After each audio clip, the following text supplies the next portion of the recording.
In this video, I'm going to give you guys all the information you need to know about Seversk. If you guys enjoyed this video, make sure to drop a like, let's try 200 likes and subscribe if you haven't already. And let's get straight into the video.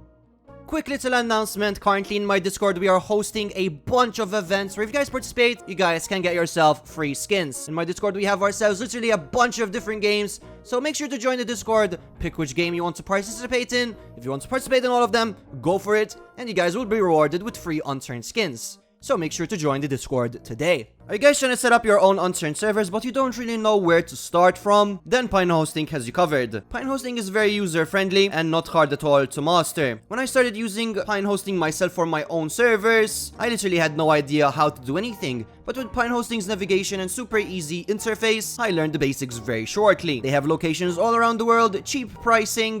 They also offer a variety of games, not just for Unturned. They have other game servers such as Minecraft, Rust, Ark, Project Zomboid, and much more. My favorite feature is the plugin and workshop installer. With just a simple click, you guys can install certain plugins. Make sure to use code LDG today to get yourself a huge bonus of 30% off. And let's get straight into the video.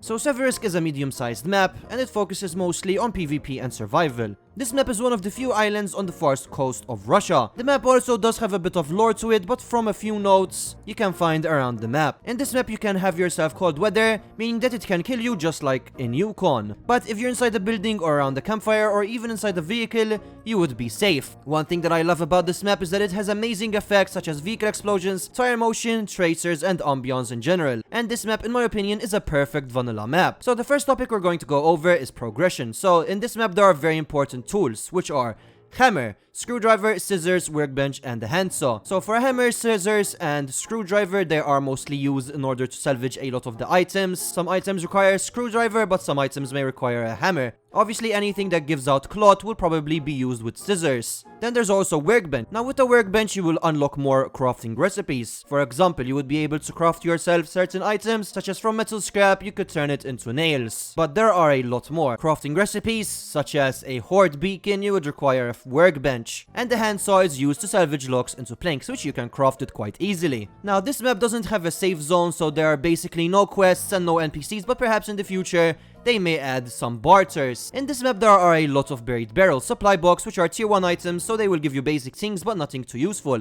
And there's also hidden cache, which are tier 2. Currently in the screen you guys can see yourselves the map where every single one of these barrels, cache, or supply box can be found. Now this map does have a lot of guns and a lot of vehicles. There are a variety of AKs, ASVLs, VSS, RPK, Saigas, and a lot more. And as for vehicles, you can find a lot of trucks which cannot be locked, meaning that you can easily use them. Also there's a helicopter in this map which can be found.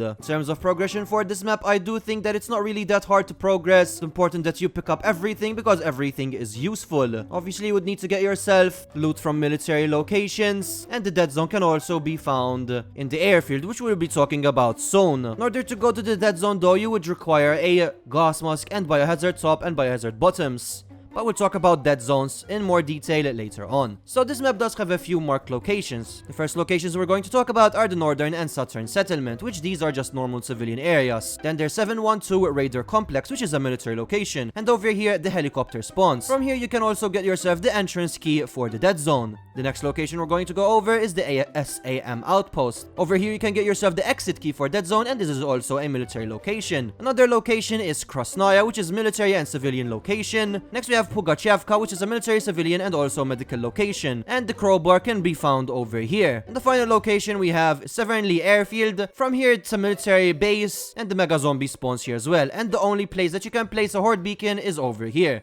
And over here is also the entrance to the dead zone. So basically in this map, every single location is either a military or civilian location, or they're basically a mix of the both. So wherever you go, you are actually going to get yourself good loot. Now some loot that the mega zombie may drop include armor, scopes, ammo, grenades, packs of ammo, and a lot more. In this map, it is also very important that you salvage random items. Armor plates are very important in order to progress. Metal is very important. and obviously you would need to stack them into metal sheets. Plastic and electronics are very important as well, so if you find random junk that gives you electronics and plastic, make sure to salvage them, and you can also stack all of these items. Next, let's talk about a bit of building. Now, building isn't really that hard in this map. There's nothing really too complex about it. The main thing that is important is to know that you require a workbench for very good items. So for example, a wooden buildable, all you would just require is a wood log. Metal buildables, you require metal sheets, bolts, and blowtorch. As for storage, you can either have plastic or wooden crates. They are both very simple to do. But for huge crates, you would require a workbench. Then there's also metal safes, which is the best storage that you can have. For this, you would require sheets, armor plates, bolts, blowtorch, and a workbench. As for doors, metal and vault doors, you require a workbench, but for a wooden door, you don't. There's also sentries in this map, which you can craft, and for this, you require sheets, gun parts, electronic frags, cooling fans, and a video transmitter, and obviously you require a workbench as well.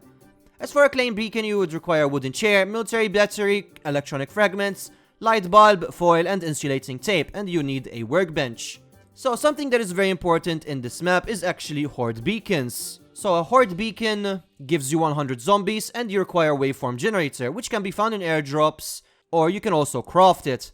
To craft a waveform generator, you would need Geiger counters, military battery, metal parts, electronic frags, foil, insulating tape, amplifier, screwdriver, and a workbench. After you get yourself a waveform generator, you would need to get yourself a military battery, metal sheets, electronic frags, foil, SAS drive, and a blowtorch, and you would craft yourself a horde beacon. Obviously, you would require a workbench for this. SAS drivers can also be found in airdrops as well. Now, it is very important to know that you cannot go into the dead zone without wearing yourself a full biohazard outfit and a gas mask.